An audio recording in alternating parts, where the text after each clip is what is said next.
our journey in Module 1, Cultures in Conflict.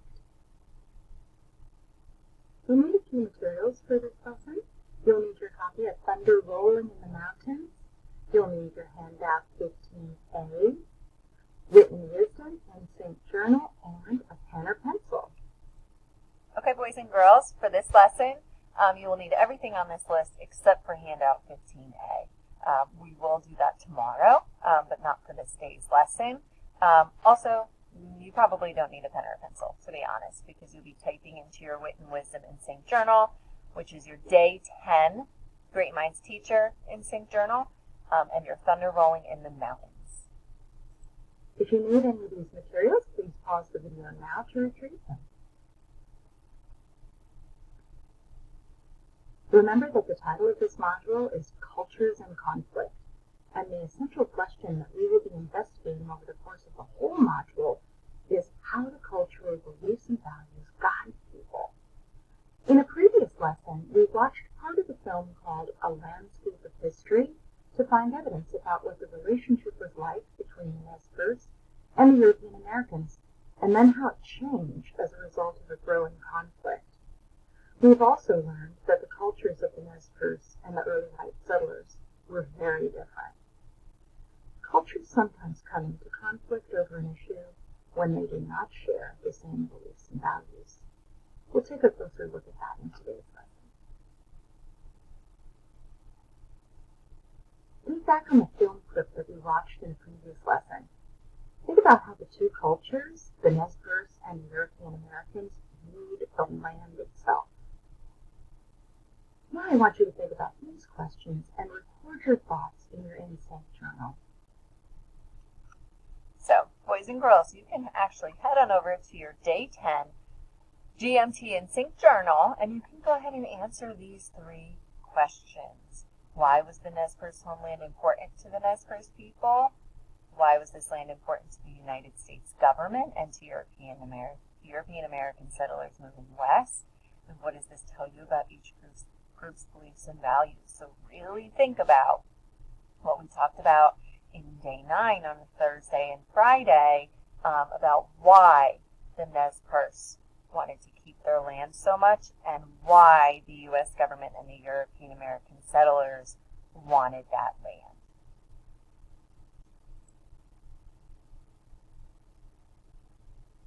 Why was the Nez Perce homeland important to the Nez Perce? Why was this land important to the United States government and to European American settlers moving west? What does this tell you about each group's beliefs and values? For this last question, you might start your response with something like, this showed they believed in or valued. Pause to complete this work now.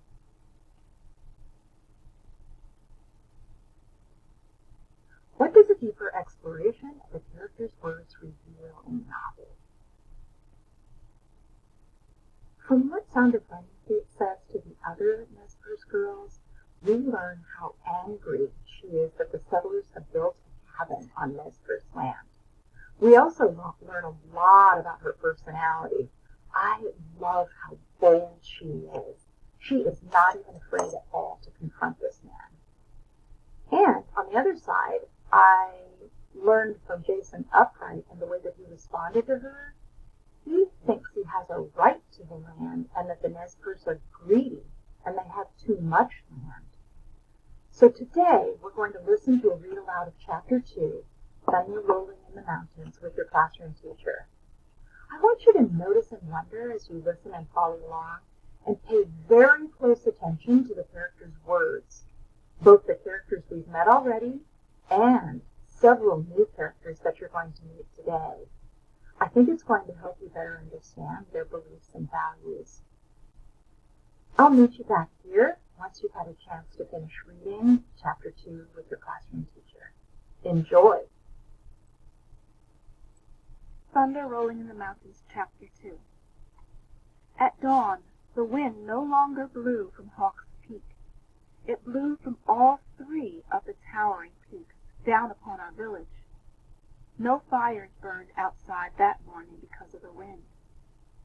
I went through the great lodge and divided the coos roots we had gathered. I told my father about the white people who were living in a cabin on one of the creeks that fed Wallowa River, how they were digging gold. I said nothing about the hole I had shot in the woman's copper pan. "They're the first, but more are on the way," he said. He often talked to me, for he had no sons. Unlike other girls in our village, I often talked back. "We will stop them. Here we stand," I said. I felt angry when I thought of white people cutting the trees and planting wheat where our horses and cattle roamed. "No, daughter. We're few, and they are many. They're locusts, and they'll devour us."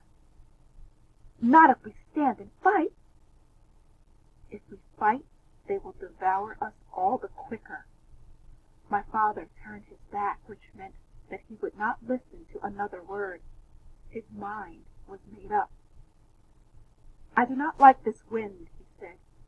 "It sounds like many horses running." Joseph, my father, son of old Joseph, was an honored chieftain of the Mimipud.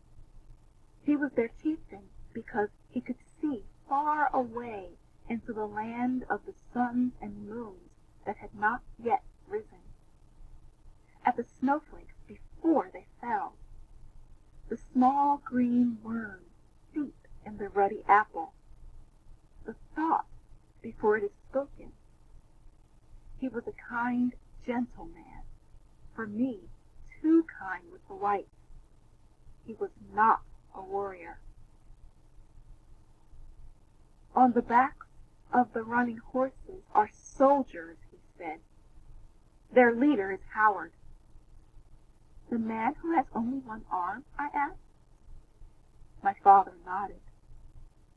We were standing among some trees on the shore of Wallowa Lake. Waves piled up on the shore. Stout trees thrashed and bent. The mats around the bottom of the lodge flapped like birds ready to fly away. My father stood tall and broad-shouldered. He had black hair that he wore in 2 long braids tied with ribbons. He used to play games with me, but not anymore. Not since the white men had come to root gold from our hills and streams, and I had stood with those who would fight. "Why does the white leader return?" I asked. "You answered him once. You spoke plain words to him." "He returns because he does not believe what I told him." "Now you will tell him again?" "This time he rides with soldiers." "But still you will tell him." My father did not answer. His silence made me afraid that at last he would weaken and give in to the soldiers. A single horse ran swiftly toward us. On its back was Tuhohosu, an honored priest of the dreamers and leader of the rovers from the Seven Devils country. He was in Wallowa to speak with my father about the soldiers. "They come," he called. "The one-armed general leads them." "I know," my father said. "I hear their horses." The sun was dying as we stood beside the lake. In the last of its light, a band of soldiers rode out of the woods. They came fast through our village. Out in front rode General Howard, the man who had one arm and wore silver stars on his jacket. He pulled up in front of us, and a soldier came out and stood beside my father to help the 2 men talk together. "As I rode through your village," the general said, "I looked, but saw not one sign that you plan to heed my order and move your people from Wallowa." My father answered him in a gentle voice. "We have decided not to move to Lapwai this other place. It is small and far away. It has little grass to feed our many horses." "You have 1,000 horses, Chief Joseph," General Howard said. "You have thousands of horses. You have more horses than you can ever use or sell." My father said, "I have been to Lapwai to look. There are Indians living in Lapwai already. I saw 3 lodges and many teepees." "I will move them," the one-armed general said. "Everyone will be moved, and there will be much room in Lapwai." "That is not good, to drive people from their homes," my father said. A furious gust of wind bore down upon us. The general's beard blew straight out. The 2 men stood and stared at each other. In a tangle of trees behind them, 3 men, 2 of them in red jackets, were watching. They had ridden up silently. I knew all of them. The redcoats were warriors who had sworn to fight General Howard and his soldiers to the death. Their leader was Walidit. He hated the whites because his father was murdered by a white man who had never been punished for the crime. Red Moccasin Tops, his cousin, hated the whites for the same reason. They lived for the day they would take revenge. They wore their red jackets as a warning sign to the whites of the revenge that would come. To one side, among the trees, stood a tall young man, his hair piled on top of his head, and a leather band painted with flying birds tied tightly around his forehead. Swan Necklace was cousin to both redcoats, but was there, I knew, only to guard their horses. He didn't hate the soldiers, or the white settlers, or anyone else, not even his own father, who called him an idler, and sometimes knocked him down with a sharp cuff on the ear. He would get to his feet again, brush the dirt from his jacket, and smile. The last time his father, Old Two Moons, gave him a thrashing I was watching. It was 3 suns ago, early in the morning. Swan Necklace had been away all night in the mountains. He went to the mountains to gather baskets of earth, all colors of earth, yellows and reds and blues. He mixed the colors with something that looked like water, but was really a secret of his own, and painted pictures of the sun and moon, of birds and deer and buffalo. He painted the pictures on dresses and jackets, on mats and skins if the owners wanted them. The paint never rubbed off or faded. As soon as Swan Necklace slid off his horse the morning he came back from the mountains, his father grabbed the baskets of earth and scattered them on the ground. "Listen, idler of all the hills and valleys and meadows in this realm of the living," he said. "Listen to me." His son listened and smiled a little, but more to himself than to Two Moons. "Death stalks the land of the wandering waters," his father said. "We are surrounded by soldiers who are here to drive us from our homes or to kill us. Our young warriors, you know them all, many are your relatives, have armed themselves and stand ready to face the soldiers, to die. And here you come riding in from the mountain with dirt to paint pictures." He gave Swan Necklace a shove that sent him sprawling. He stood over him and said, "I gave Red Moccasin Tops and Walidits the blankets from which they made their red jackets. Now I give them my son to take care of the horses. I have spoken to them. They will accept you as a horse holder. Go now to talk about horses." Swan Necklace got to his feet. but he hung back and did not leave us. His father said, "You have no choice. Go, or I'll banish you from the clan. You will be a wanderer for the rest of your life, no longer a Mimi-Poo." Swan Necklace glanced at me. We had grown up together. I had loved him for a long time, for as many moons as there are stars. I put a hand over my heart and gave him the secret sign of love. Without a word, he went off to talk to the Redcoats. You finished reading chapter 2.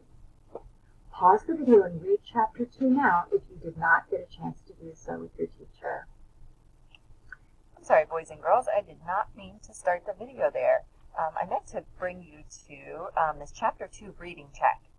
So what I want you to do is when you finished watching the chapter 2 or listening to it or reading it, I want you to come here on Schoology. This is chapter 2 reading assessment, and I want you to click Start New Attempt. And there are just 4 questions. So the first one is, in this chapter, Sound of Running Feet and her father, Chief Joseph, are having a conversation. During the conversation, Sound of Running Feet did not tell her father about what? Okay, and then you'll go on to number 2. Sound of Running Feet recognizes General Howard as the general who, what? And then number 3, to where does General Howard want the Nez Perce to move? And number 4, who does Sound of Running Feet love? When you're done, you'll click Review. Make sure these are all answered, and then make sure you press Finish. Let's go back here now. I'm just going to play right from here. I had a couple of noticings and wonderings from chapter 2.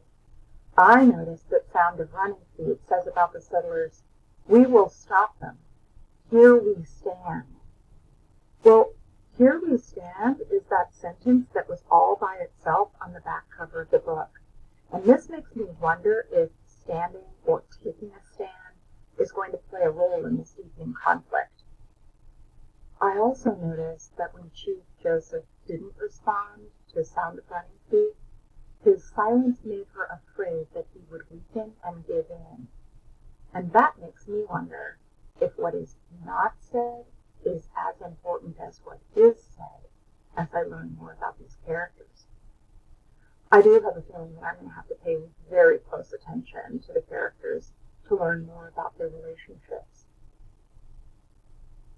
I want you to join me as I summarize, and actually I'd like to have you help me summarize what's happened so far in the novel before we move on. Where does this part of the story take place? I want you to pause the video now and share your ideas with a learning partner or say them out loud. You can also head on over to your Day 10 in Sync journal and answer this question here.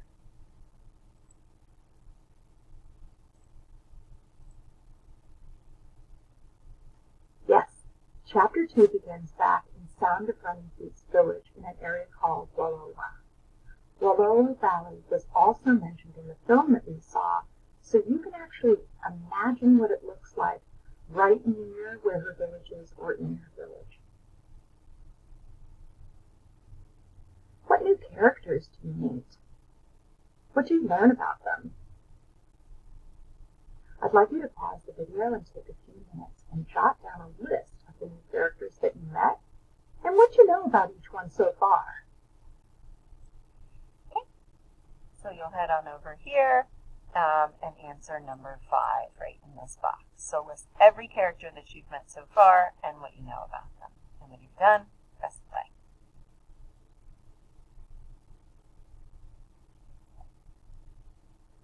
There were actually quite a few characters introduced in this chapter, and they seemed important because they all seemed to be involved in this conflict in some way.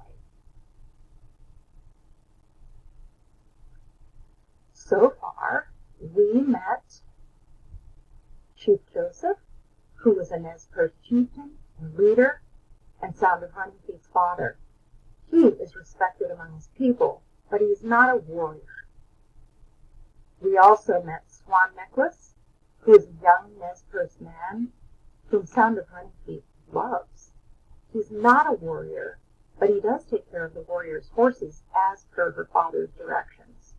There seems to be some kind of a conflict between Swan Necklace and his father. A few other characters we met are Tuhuhusote, another Nez Perce leader who comes to speak to Chief Joseph about the soldiers. We also met General Howard. He's the leader of a group of white soldiers who comes to Sound of Running Feet's village. He has met Chief Joseph before. Walit Eats and Red Moccasin Tops are two young Nez Perce warriors called Redcoats who have sworn to fight the soldiers. In Chapter 1, some Nez Perce bands, not Sound of Running Feet's band, have sold their lands to the U.S. government. How did the authors develop this conflict in Chapter 2? Why did General Howard and the soldiers come to the village? I'd like you to pause the video and think about these questions. You're certainly welcome to go back to the text as needed and share your ideas with a learning partner or say them out loud. I'd like for you to head back to your Day 10 Great Minds in Sync journal and answer this question here in the number 6 box. And when you're ready, you can come back to the video.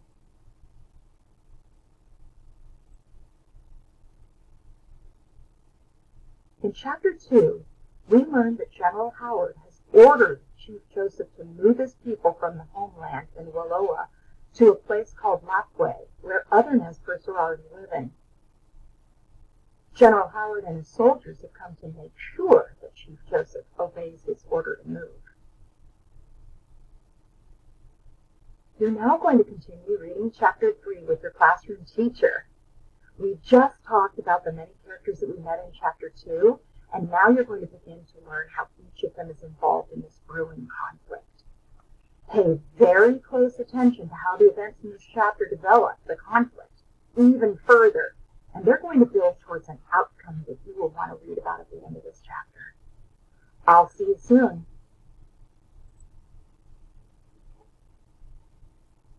Thunder Rolling in the Mountains, Chapter 3. The wind swirled high in the treetops.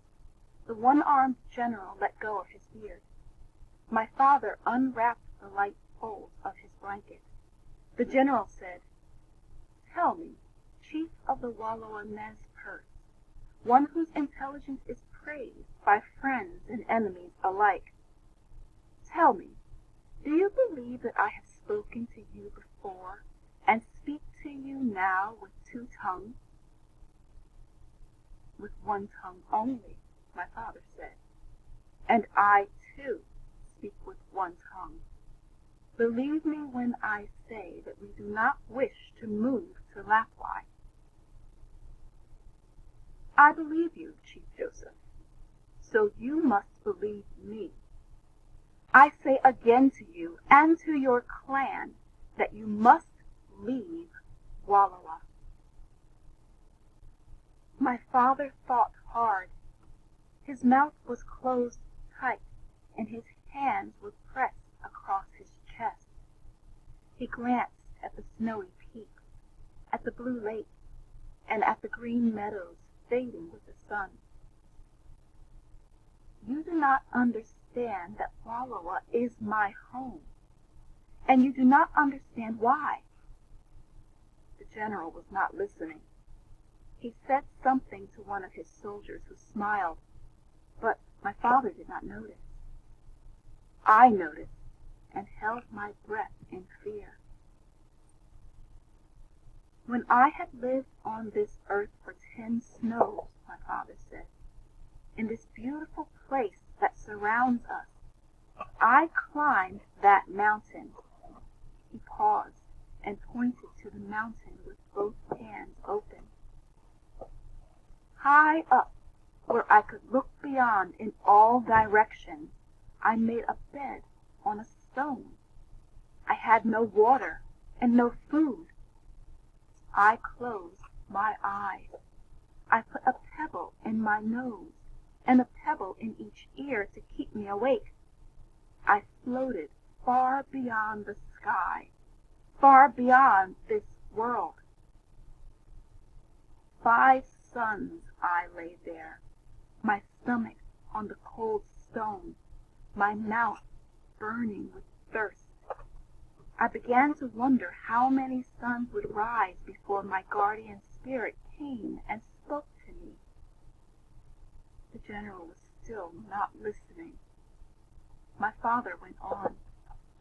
He was talking more to himself than to the general. I wondered if my guardian spirit would come, if he would leave me nameless and alone because I was unworthy of being a man.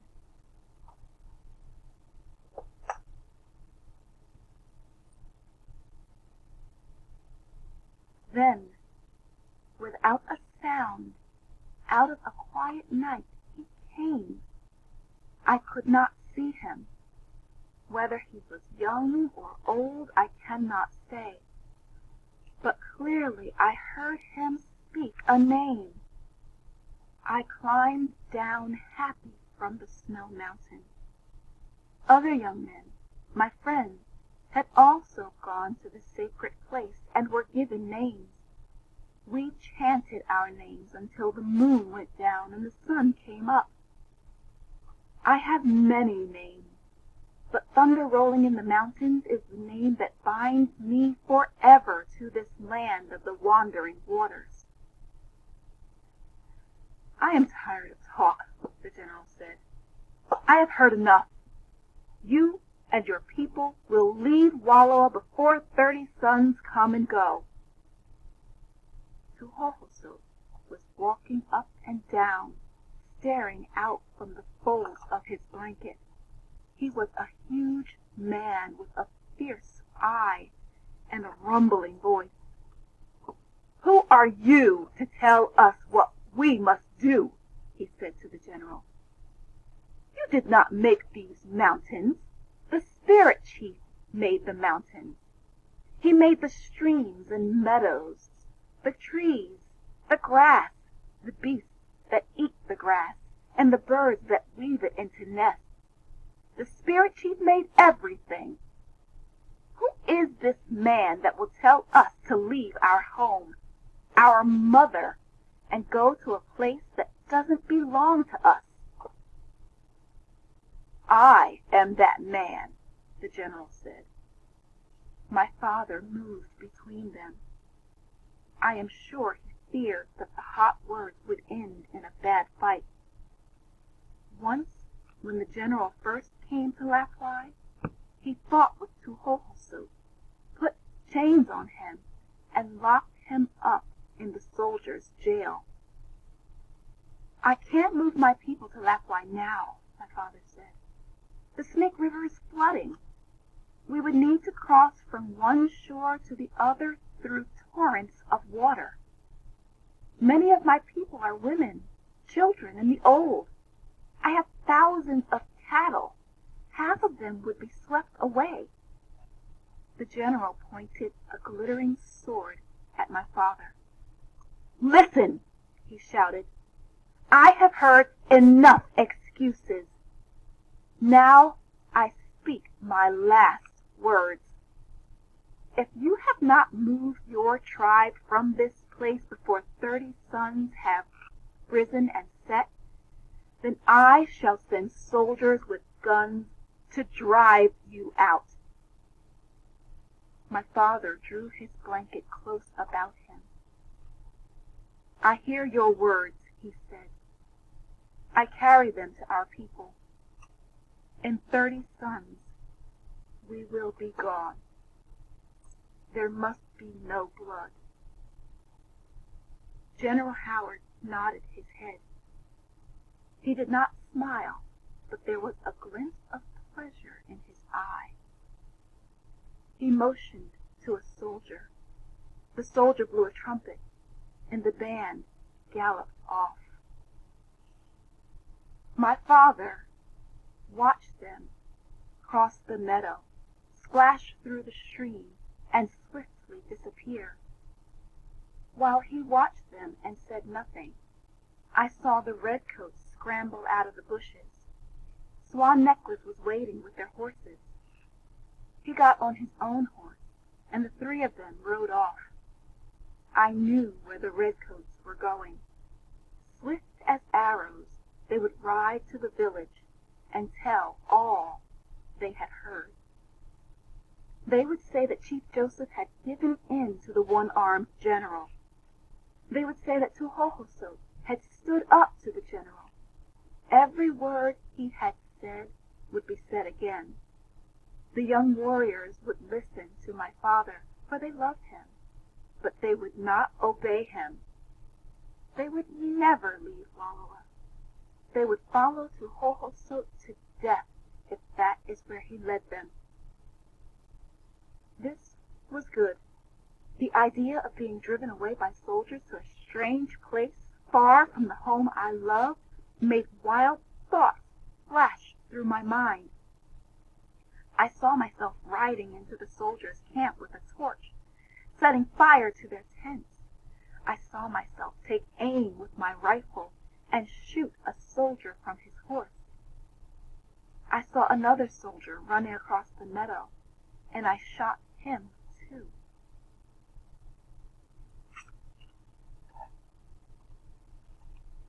Okay, boys and girls. So, what we're going to do now is I want you to head on over to Schoology, to the Chapter 3 reading check. So let's go through that really quickly. There are 3 questions that you can use your book for. How many suns did it take until Chief Joseph heard his name spoken by the Great Spirit? Then, Chief Joseph steps in the middle of Tohohoso and General Howard to stop a fight from breaking out. What past personal conflict has Tohohoso and General Howard had?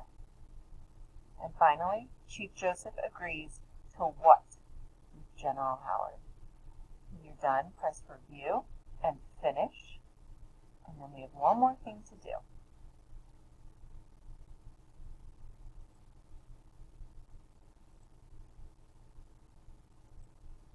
Page 16.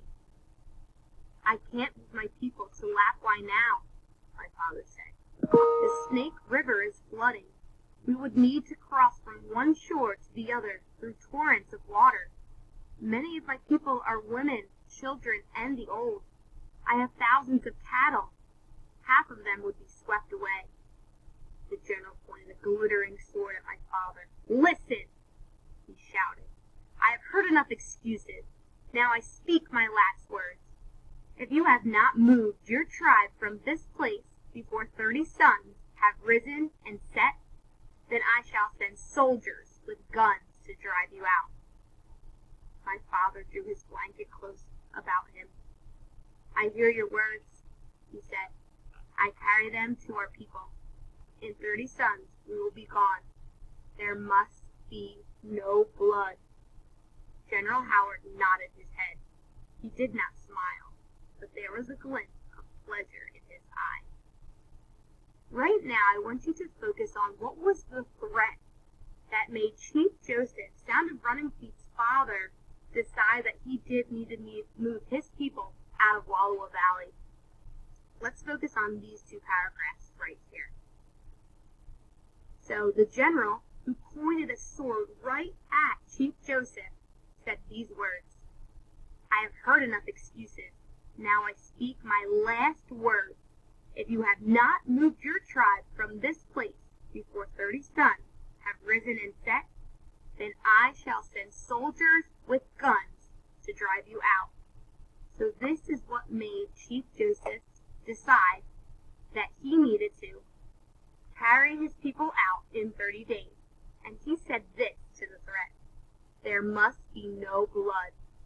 What does this show about Chief Joseph's character? What does it show about what he wants to do above all else? And what does it show about the general? This was the threat that made Chief Joseph finally decide that he needed to move his people away from Wallowa, from their homeland. the new land of Lapwai because of the threat of soldiers coming with guns and the possibility of his people being injured. Think about that and what that shows about Chief Joseph. Okay, boys and girls, the very last thing that I'd like for you to do is head on back to your Day 10 Instinct Journal and answer this question. What does the passage on page 16 show about Chief Joseph's character? I want you to answer that in the box, and when you are finished, you can press submit on this assignment, and you are done for the day. Great job.